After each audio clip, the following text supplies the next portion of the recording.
Bismillahirrahmanirrahim. Assalamualaikum warahmatullahi wabarakatuh.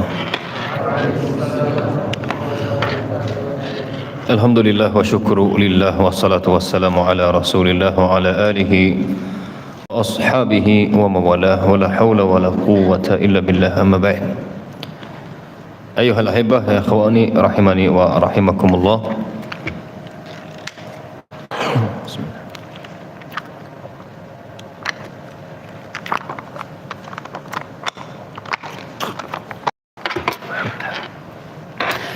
Kita lanjutkan pembahasan kita,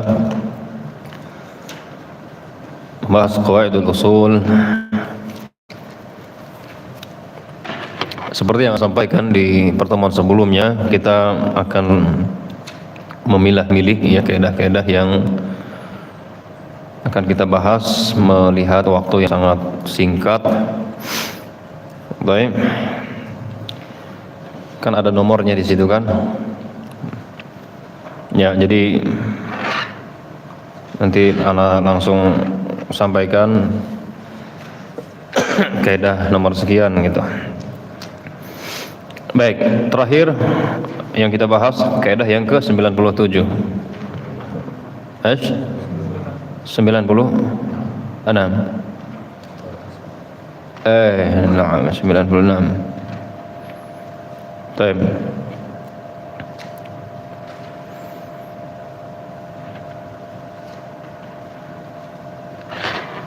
Oke, kita lanjutkan ke poin yang atau kaidah 97.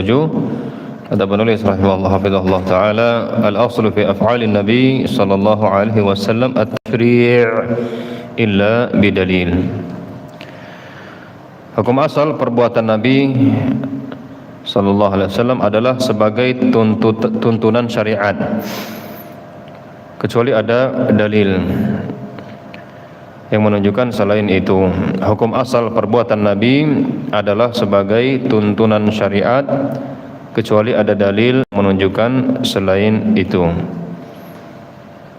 Jadi ayat hebah ikhwani rahimani wa rahimakumullah, hukum asalnya apa yang dilakukan oleh Nabi itu untuk dicontoh, untuk diikuti, sebagaimana kata Allah, laqad kana lakum fi rasulillahi uswatun hasanah. Taib. Sehingga hukum asalnya diikuti karena itu merupakan syariat.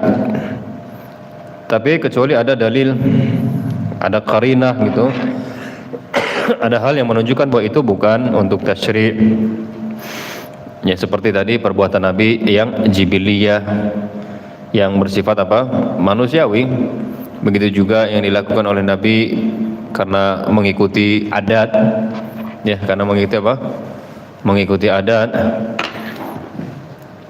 Baik.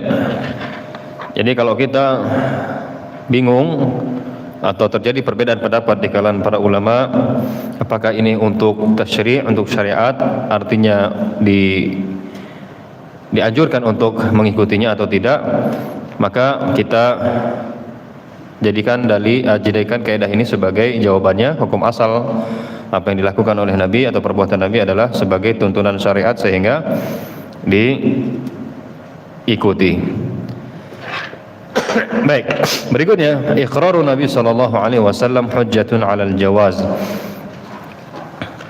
Iqrarun Nabi hujjatun 'alal jawaz. Persetujuan Nabi, persetujuan atau pembiaran Nabi terhadap suatu perbuatan, persetujuan atau pembiaran Nabi sallallahu alaihi wasallam terhadap suatu perbuatan merupakan dalil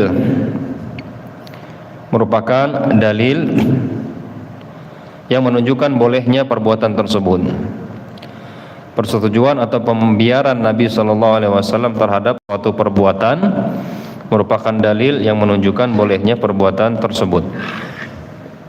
Jadi kalau ada sahabat melakukan sesuatu yang Rasul sebetulnya tidak mengajarkannya, tapi ketika Rasulullah melihatnya atau tahu, Rasul diam. Rasul tidak mengingkari. Itu menunjukkan Nabi atau Rasul menyetujui, ya, menunjukkan Rasul Shallallahu Alaihi Wasallam menyetujui. Makanya dijadikanlah kaidah iqrarun Nabi hujjatun 'alal jawaz. Pembiaran Nabi atau persetujuan Nabi Shallallahu Alaihi Wasallam terhadap suatu perbuatan yang dilakukan menunjukkan boleh, ya. Menunjukkan boleh. Contohnya, pernah suatu ketika ada salah seorang sahabat setelah sholat subuh tiba-tiba dia sholat lagi 2 rakaat. Sholat lagi 2 rakaat. Kemudian setelah dia selesai, Nabi Shallallahu Alaihi Wasallam bertanya, sholat subuh jadi 4 rakaat? Atau dalam riwayat lain bahwa sholat subuh itu hanya 2 rakaat. Lalu sahabat tersebut menyampaikan, ya Rasulullah, ya saya belum sholat qobliyah subuh, ya. Jadi sekarang baru saya melakukannya. Artinya dia mengqadha. Apa yang dilakukan oleh Nabi? Nabi, ya, tersenyum. Nabi tidak mengingkari. Nabi Shallallahu Alaihi Wasallam membiarkan. Ini menunjukkan berarti perbuatan sahabat tersebut adalah boleh, ya. Kenapa? Karena disetujui oleh Nabi Shallallahu Alaihi Wasallam. Sehingga kita dapat pelajaran dari hadis ini, hadis riwayat Imam Abu Daud, ya, disahihkan oleh Syekh Al-Albani rahimahullah, menunjukkan bahwa jika kita qadarullah ada udzur, mungkin mulas atau yang lainnya, sehingga tidak sempat untuk sholat qobliyah karena udah qomat, maka setelah salam kita langsung apa? Qadha salat qobliyahnya. Baik, kita qadha. Demikian. Dan yang banyak lain, ya, banyak lagi contoh yang lain seperti, ya, ada sahabat yang dia baca qul huwallah terus, al-ikhlas terus. Itu kan tidak diajarkan oleh Nabi. Tapi apa? Setelah Nabi tahu, Nabi mengingkari tidak? Tidak. Nabi menyetujui, sehingga ini adalah dalil yang menunjukkan atau yang menjadi dasar untuk kebolehannya. Ahlul bid'ah mereka sering menjadikan perbuatan sahabat yang tidak diajarkan oleh Nabi sebagai dalil. Itu nggak diajarin Nabi dilakukan, padahal nggak diajarin sama Nabi. Berarti kita boleh dong, ya, buat ajaran, buat amalan meskipun tidak diajarkan oleh Nabi selagi itu baik katanya. Maka kita katakan apa? Mas bro, itu sahabat. Diketahui tidak oleh Nabi? Diketahui, disetujui tidak? Disetujui. Sehingga boleh iqrarun Nabi hujjatun 'alal jawaz. Lah sekarang Anda siapa yang menyetujui? Ya. Agama ini harus apa? Harus sesuai dengan dalil. Agama ini harus ada dasarnya, ada tuntunannya. Baik. Jadi kasihan, ya, ahlul bidah itu kasihan. Mereka kalau berdalil kayak gitu, ya, nggak jarang seperti itu. Waliyadzubillah. Baik, berikutnya al-ijma'u hujjah. Al-ijma'u hujjah. Ijma' merupakan hujjah, atau ijma' adalah hujjah. Maksudnya dalil syar'i, ya. Ijma' adalah hujjah, maksudnya dalil syar'i. Jadi ayolah hibbah, di antara dalil yang bisa dijadikan dasar dalam beribadah, dalam muamalah adalah ijma'. Ya, Al-Quran, Sunnah, ijma', qiyas. Ini yang disepakati. Ini yang disepakati. Apa yang dimaksud dengan ijma'? Ya, ijma' adalah kesepakatan para ulama mujtahid. Ya, ijma' adalah kesepakatan para ulama mujtahid di suatu masa terhadap hukum syar'i. Terhadap hukum syar'i. Kesepakatan ulama mujtahid di suatu masa terhadap hukum syar'i. Apa hukum syar'i? Wajibkah atau sunnahkah atau haramkah, atau itu sepakat mereka.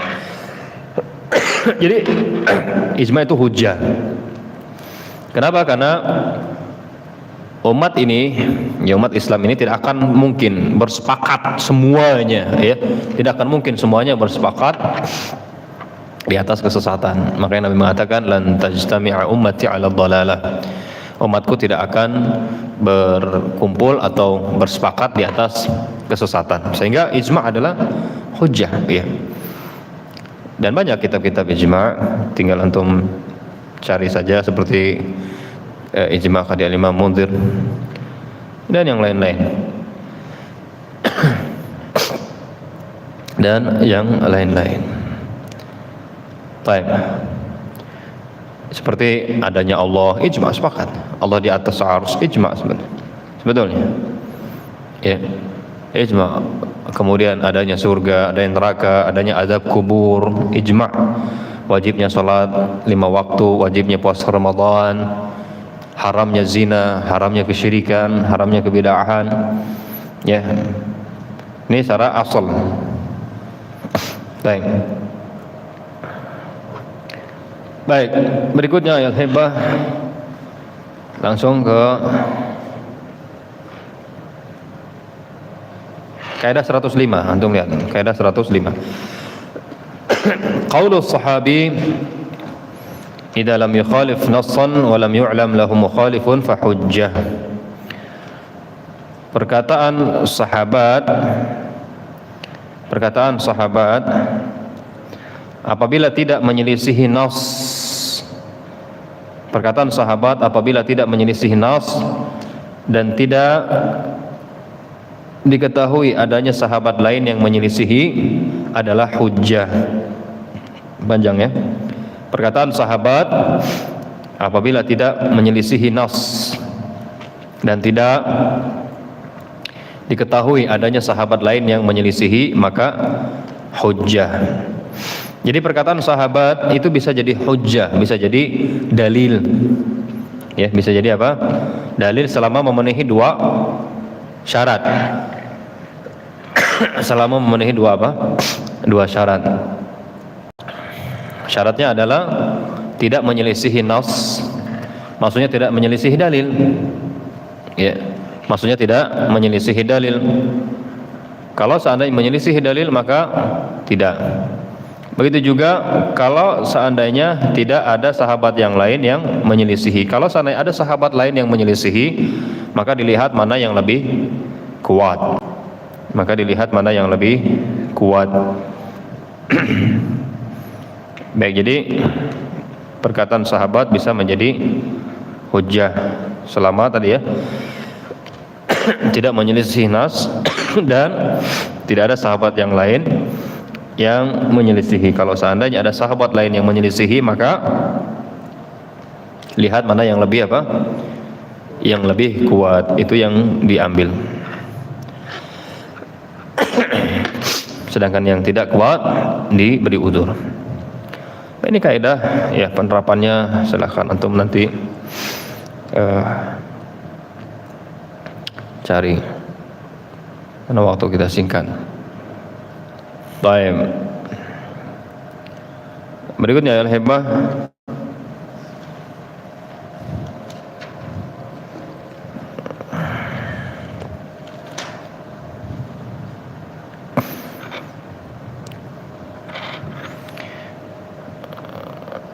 Yang ke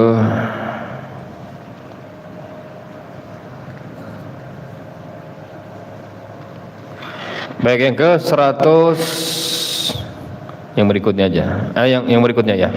Idza qala sahabi qaulan la majala lira'yi fi faliqaulihi hukmur rafa'. Akhi fillah, ana enggak menunggu antum, ya, dalam menerjemah. Saya nulis, kalau nunggu lama enggak cukup waktunya. Baik. Jadi sedapatnya aja, maka antum cepat. Sedapatnya. Kalau enggak sedapatnya, kalau enggak dapat akhi, Yang terpenting adalah antum memahami, paham apa yang dimaksud atau apa yang terkandung di dalam kaidah ini.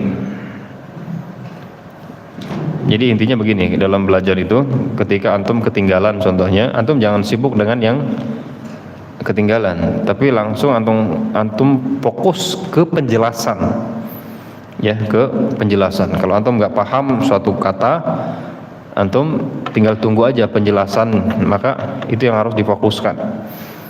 Baik. Karena ada sebagian orang ketika dia ketinggalan, aduh mana apa nih tadi terjemahannya apa? Ustadznya udah jelasin. Ini apa? Ketinggalan penjelasannya. Baik, apabila sahabat berbicara tentang perkara yang tidak mungkin diketahui melalui akal, maka perkataannya dihukumi sebagai hadis marfu'. Mohon panjang kan? Apabila sahabat berbicara tentang perkara yang tidak yang tidak diketahui melalui akal gitu ya, maka perkataannya dihukumi sebagai hadis marfu'. Jadi ini kalau seandainya antum nanti baca hadis gitu ya, kemudian salah seorang sahabat dia membicarakan tentang perkara gaib contohnya. Perkara gaib kan termasuk perkara yang nggak bisa di situ main akal-akalan. Harus berdasarkan apa? Wahyu. Nah, kalau ada sahabat yang berkata terkait dengan perkara gaib, di situ tidak disebutkan Rasulullah bersabda begitu, maka perkataan sahabat tersebut memiliki hukum seperti hadis yang sahih gitu. Seperti hadis yang sahih. Ada sahabat-sahabat yang berbicara tentang nanti akan datang ya demikian di suatu zaman, kemudian nanti ya di alam akhirat seperti ini demikian dan demikian. Baik. Alam malaikat. Nah, kalau seandainya ada sahabat yang berbicara tentang hal-hal yang demikian, perkara gaib, maka memiliki hukum seperti hadis yang sahih ya. Hadis yang sahih. Ya, seperti adab kubur ya kan. Dan seterusnya. Baik, intinya kalau ada sahabat ya disimpelkan aja bahasa. Kalau ada sahabat yang dia berbicara tentang hal-hal yang tidak bisa didapatkan dari akal atau tidak masuk, bukan tidak masuk akal ya, tidak bisa didapatkan melalui akal gitu loh, maka perkataannya memiliki hukum seperti hadis yang sahih. Baik, berikutnya qaulus sahabi umirna bikada. Qaulus sahabi umirna au nuhina lahu hukmur rafa'. Perkataan sahabat, umirna kami diperintahkan, atau nuhina kami dilarang, lahu hukmur rafa', memiliki hukum hadis marfu'. Maksudnya memiliki hukum seperti hadis yang sahih. Ya, nanti antum akan dapati di kitab-kitab hadis ada sahabat ya, kami diperintahkan, kami dilarang oleh Rasul. Ya, nuhina kami dilarang. Maka itu hadis sama dengan hadis yang sahih, sama dengan kayak Rasulullah yang ngomong langsung gitu. Kenapa? Karena para sahabat tidak mungkin mereka ya berbicara tanpa apa? Ketika berbicara umirna nuhina, tidak mungkin mereka ambil dari selain Rasulullah sallallahu alaihi wasallam. Makanya mereka adalah orang yang udul ya, orang yang sangat terpercaya, sangat adil. Antum sudah bahas kan? Saya belajar Baiquni kan? Khalas. Nah, ini saja. Baik, berikutnya qaulus sahabi minas sunnah kada lahu hukmur rafa'. Ucapan sahabat termasuk sunnah adalah demikian. Ini pun sama, memiliki hukum hadis yang marfu'. Ya, memiliki hukum hadis yang marfu'.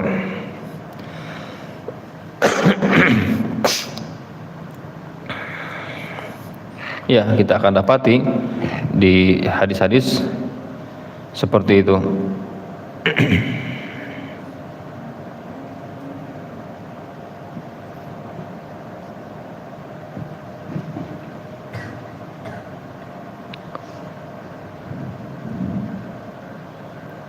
Baik.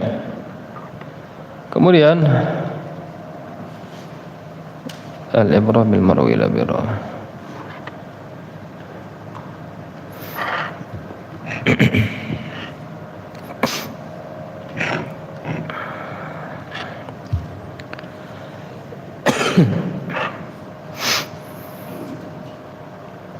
Baik, berikutnya al-hibah al-ibratu bil marwi wa laysa bir rawi. Al-ibratu bil marwi wa laysa bir rawi. Yang menjadi patokan adalah riwayat yang dibawakan. Yang menjadi patokan adalah riwayat yang dibawakan, bukan pribadi perawinya. Yang menjadi patokan adalah riwayat yang dibawakan, bukan pribadi perawinya. Baik, jadi kalau seandainya ada seorang perawi hadis dari kalangan sahabat, contohnya, ya, ternyata apa yang dia riwayatkan atau riwayat yang dia bawakan dia selisihi, ya, yang meriwayatkan dia tapi dia yang apa? Yang menyelisihi, gitu ya. Maka yang jadi patokan adalah riwayat yang dibawa, bukan perawinya, ya, bukan apa? Perawinya. Karena yang namanya perawi, penyampai hadis, bisa saja dia lupa, ya, sehingga dia tidak mengamalkan apa yang pernah dia bawakan hadis, ya, demikian. Baik, ini di ilmu mustalah, ya, lebih dalamnya. Lanjut. Ar-rawi a'lamu bimarwiyyi.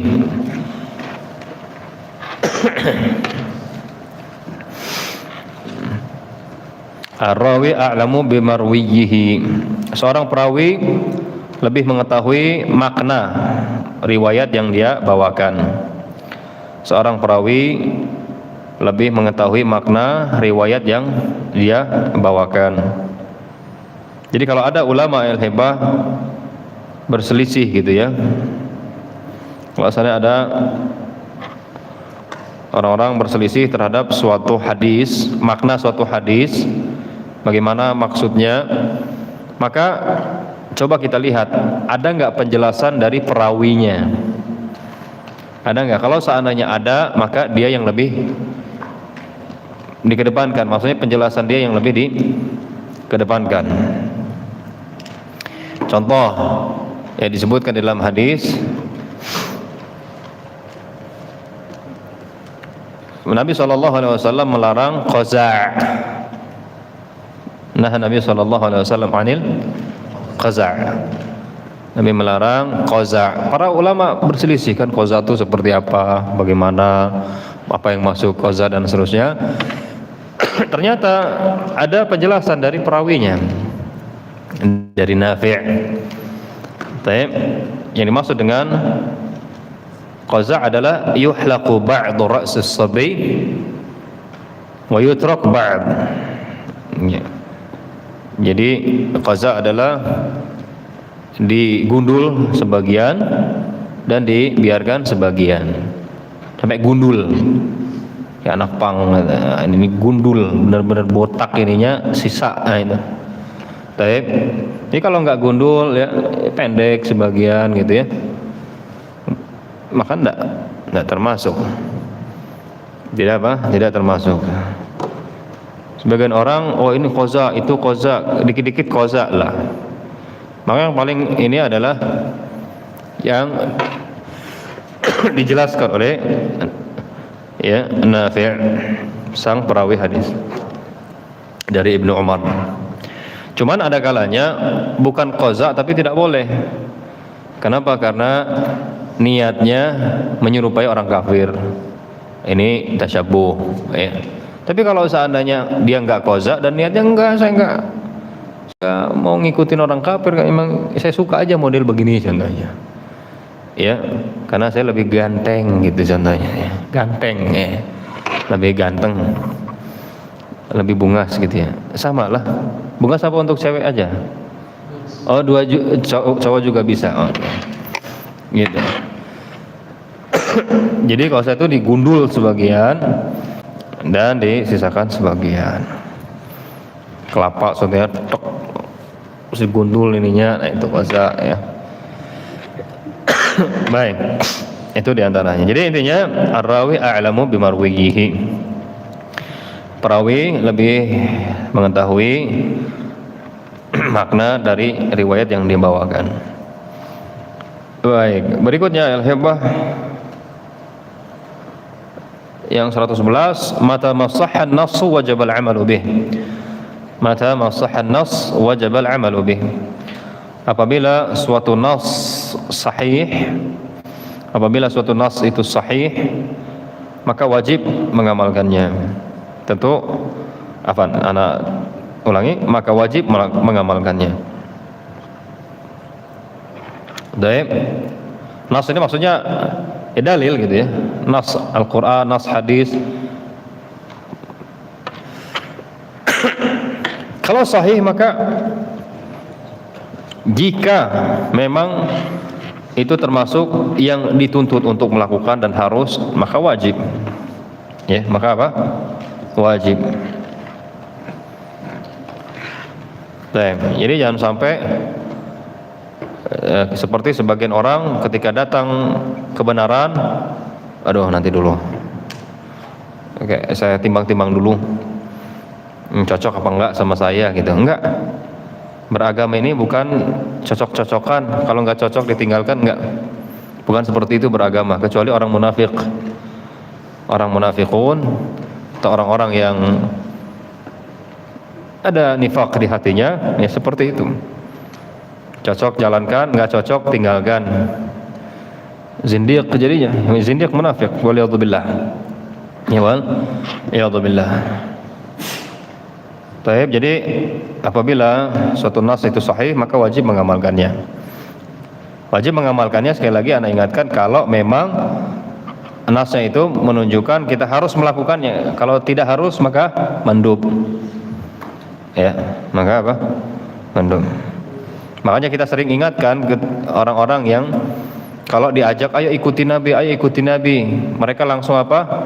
Membawakan dalil-dalil yang menunjukkan tidak wajib melakukan suatu amalan. Ya ini enggak pas. Maksud kita ayo ikuti Nabi, ayo kita ya mencontoh Nabi. Maksudnya yang wajib. Yang apa? Yang wajib, yang kalau seandainya kita tidak ikuti, tidak kita amalkan, kita berdosa. Adapun yang tidak berdosa, yang kalau kita amalkan itu bagus, ya kalau bisa kenapa enggak? Ya, kalau bisa kenapa enggak? Ya ada orang yang seperti itu. Kita ajak, ayo kita kembali kepada Al-Quran dan hadis. Ayo kita ikuti Nabi SAW.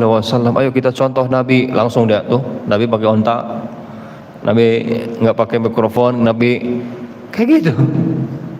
Maksud kita ngikutin Nabi apa? Yang wajib. Kalau yang sunnah bisa diamalkan, alhamdulillah. Enggak, ya enggak berdosa gitu loh. Baik. Kalau ngikutin Nabi, istri kamu baru satu, katanya ikuti Nabi, Nabi banyak istrinya, nah, dan seterusnya, gitulah. Ada orang-orang yang seperti itu.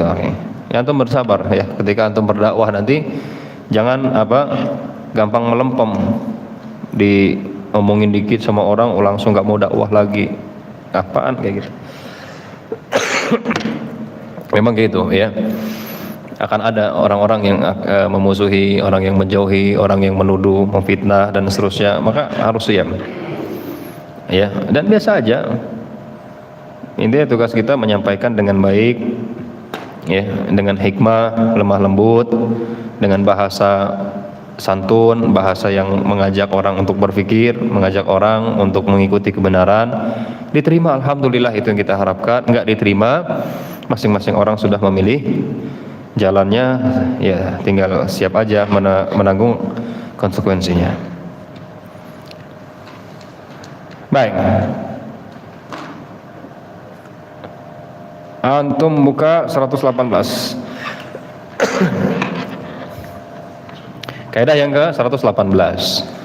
Al-imtitsalu li amrillah wa rasulih al-imtithal li amrillah wa rasulih sawa'un alimna al-hikmah aw lam na'lamha. Kita laksanakan perintah Allah dan Rasulnya. Kita laksanakan perintah Allah dan Rasulnya, baik kita ketahui hikmahnya atau tidak. Kita laksanakan perintah Allah dan Rasulnya, kita ketahui hikmahnya maupun tidak. Jadi ya jangan biasakan apa hikmahnya ya. Kalau sekedar pengen tahu ya, sekedar pengen tahu saja, tapi di hati tetap akan diamalkan sekalipun tidak tahu, ya nggak apa-apa, untuk menambah semangat contohnya. Tapi kalau seandainya tidak, ya udah amalkan aja, pasti ada hikmahnya. Tidak ada perintah di dalam syariat ini melainkan pasti ada hikmahnya. Tidaklah Allah dan Rasulnya melarang melainkan pasti ada hikmahnya, sudah diketahui atau tidak. Itu pasti. Jadi jangan jangan sampai kalau nggak tahu hikmahnya saya nggak mau mengamalkan. Nggak, selama itu hadis, selama itu dalil sahih, laksanakan. Baik. Ya salam ini.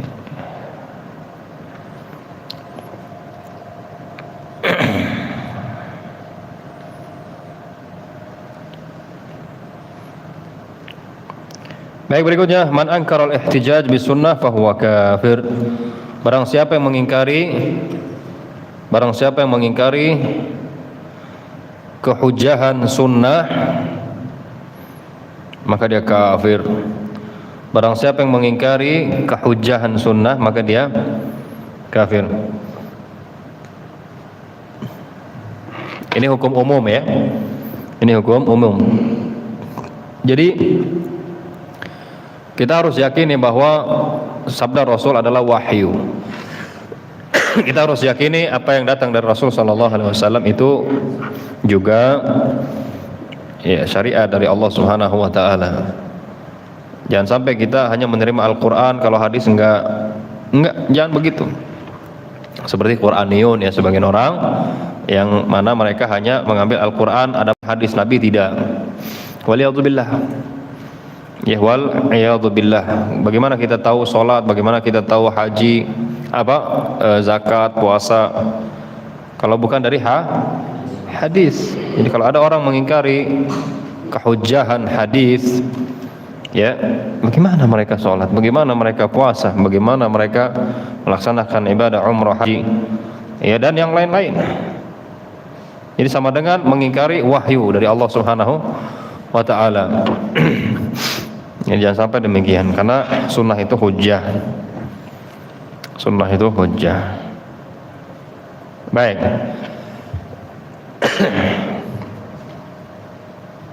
Berikutnya al-hibah.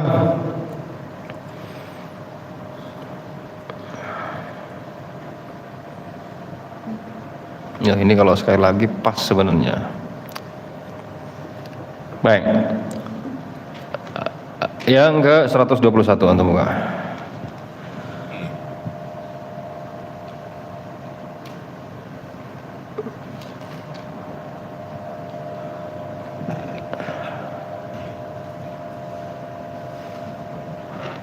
Baik, la qiyasa ma'an nas. La qiyasa ma'an nas. Tidak ada qiyas apabila terdapat nas. Tidak ada qiyas apabila telah terdapat nas.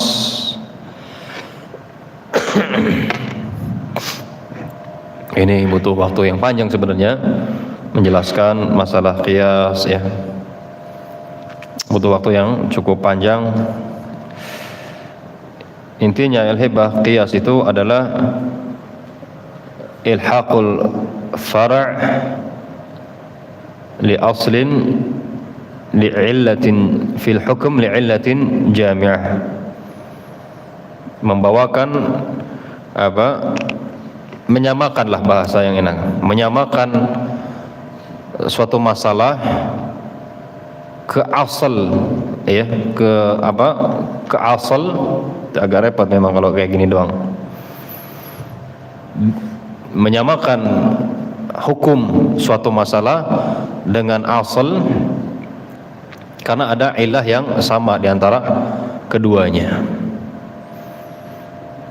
Baik, sekarang gini, khamar contohnya. Khamar ini asal. Khamar itu apa hukumnya? Haram. Apa ilahnya? Apa sebabnya khamar itu diharamkan? Karena menutup akal, merusak akal. Ini ilahnya. Nah, terus ada nih selain khamar. Selain apa? Selain khamar. Contohnya narkoba. Taib, narkoba. Apa hukum narkoba? Ini kan belum ada nih di zaman Nabi. Taib, ternyata narkoba ini dia memiliki kesamaan dengan apa? Ini khamar, dia bisa merusak akal, menutup akal, sehingga disamakan hukumnya dengan khamar. Jadi menyamakan hukum suatu perkara gitu ya, suatu fara' ke asal. Kenapa? Karena ada illah yang sama di antara keduanya. Illah itu sebab adanya hukum gitu. Baik, illah sebabnya apa? Sebab adanya hukum. Itu contoh yang paling gampang lah. Terkait dengan apa? Dengan khamar. Contoh lain, tapi udah ada nasnya sih. Dan itulah yang paling gampang. Semoga di lain waktu kita bisa menjelaskan lebih banyak. Intinya qiyas sederhananya adalah menyamakan hukum suatu perkara ya dengan hukum asal. Kenapa? Karena ada kesamaan dalam illah. Baik.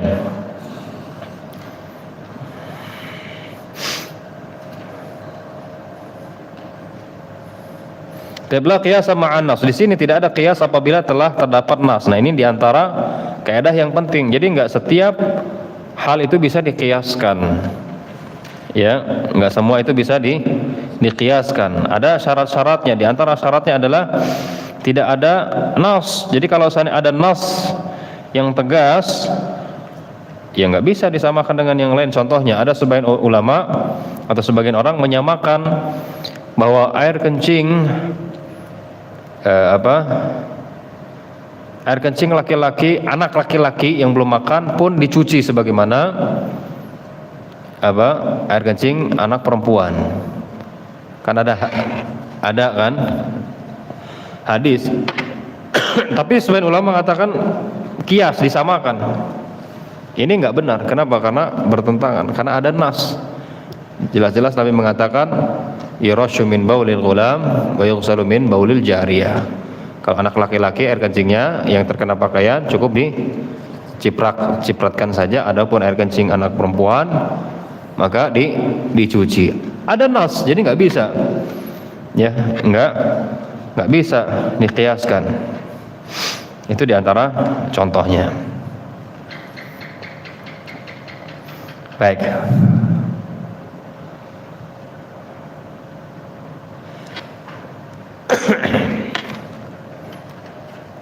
Kemudian ini ada al-hukmu yaduru ma'illatihi wujudan wa adama. Baik. Hukum ada atau tidak adanya tergantung ada atau tidak adanya illah. Yang ke-123. Al-hukmu yaduru ma'illatihi wujudan wa adama. Hukum ada atau tidak adanya. Hukum ada atau tidak adanya tergantung ada atau tidak adanya illah.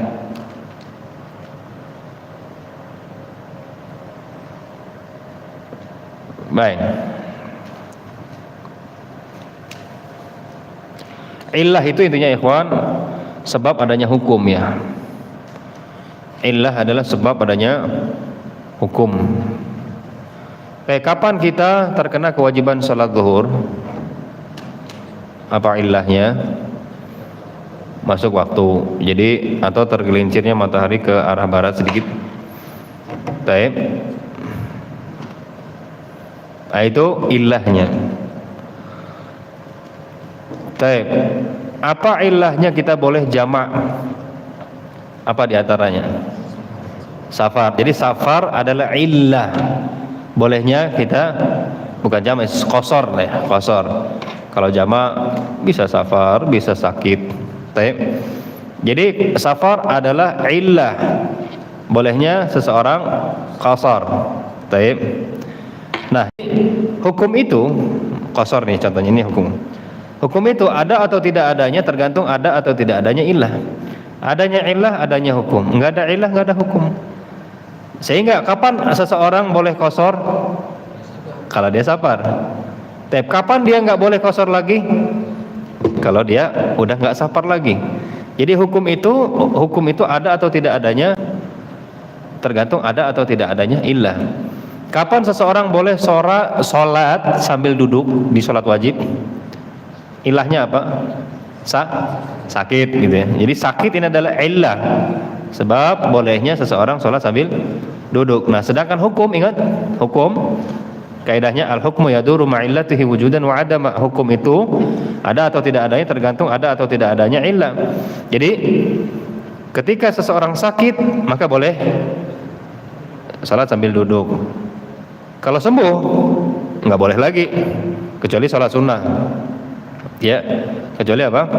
Sholat sunnah. Jadi al-hukmu yaduru ma'illatihi wujudan wa adama.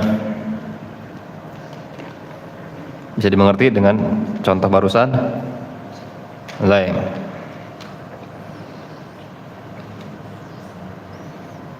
Betul contoh lain? Cukup? Baik, lanjut berarti. Al-ahkam, kira berikutnya. Al-ahkamu tunatu bi'ilaliha la bil hikmati minha. Anak terjemahkan. Hukum itu dikaitkan dengan ilahnya, bukan dengan hikmahnya. Hukum itu dikaitkan dengan ilahnya,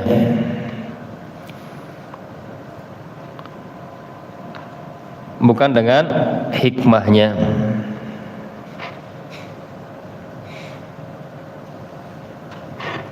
Pasti belum paham. Baik, Ana pahamkan.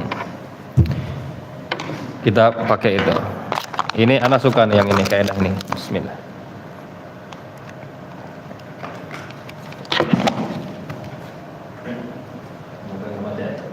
Jadi kita ada illah, ada hikmah. Baik. Ingat hukum itu apa ya? Begini deh. Hukum itu dikaitkan kepada apa ya? Kepada ilahnya, bukan kepada hikmahnya. Maksudnya apa? Kalau ada ilah, apa? Kalau ada ilah, meskipun hikmahnya nggak ada, maka apa? Maka tetap boleh ada. Gini deh contohnya. Kapan seseorang boleh berbuka puasa? Ilahnya apa? Tadi apa? Safar. Jadi safar adalah illah bolehnya berbuka puasa. Apa hikmahnya? Dibolehkan? Karena biar nggak merepotin, ya kan? Biar nggak berat, biar dia nggak kesusahan. Itu hikmahnya. Nah, zaman sekarang safar enak.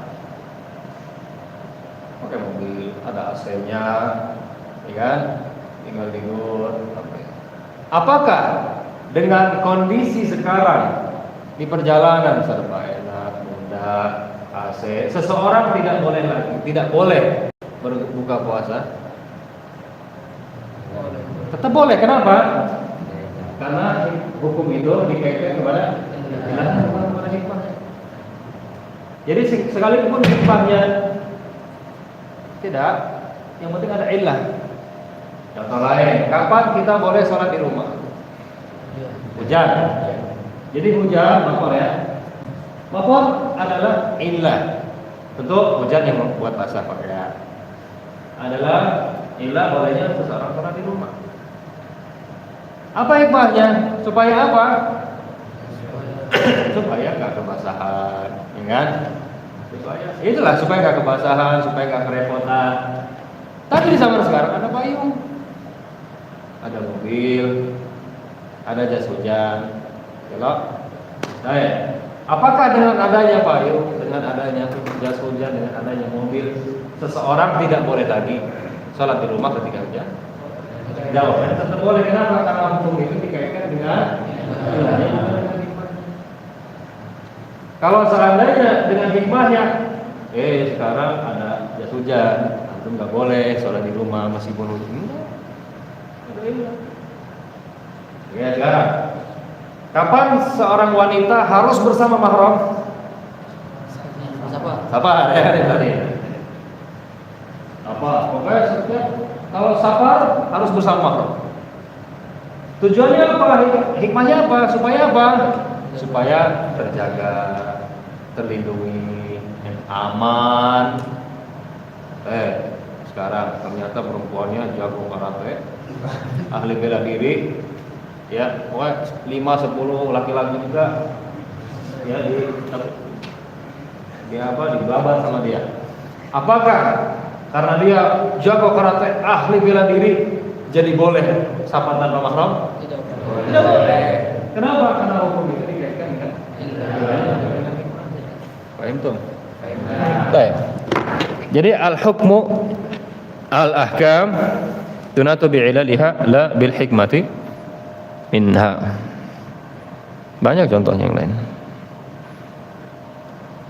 Baik. Ya ini sama dengan tadi dengan kaidah yang al-hukmu yaduru ma'a illatihi wujudan wa adama. Hukum itu ada atau tidak adanya tergantung ada atau tidak ada illah, bukan hikmah. bukan hikmah. Baik.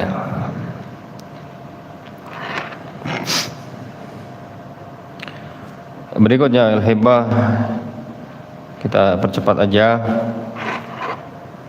128. Kaidah 128. Al-alimu hujjatun bainaka wa baina rabbika. Ulama adalah hujjah bainaka wa baina rabbika. Ulama adalah hujjah antara dirimu dengan Rabbmu. Maksudnya apa? Maksudnya ya, seorang ulama itu bisa menjadi alasan seseorang ya ketika dia nanti ditanya oleh Allah Subhanahu wa taala, "Kamu kenapa begitu?"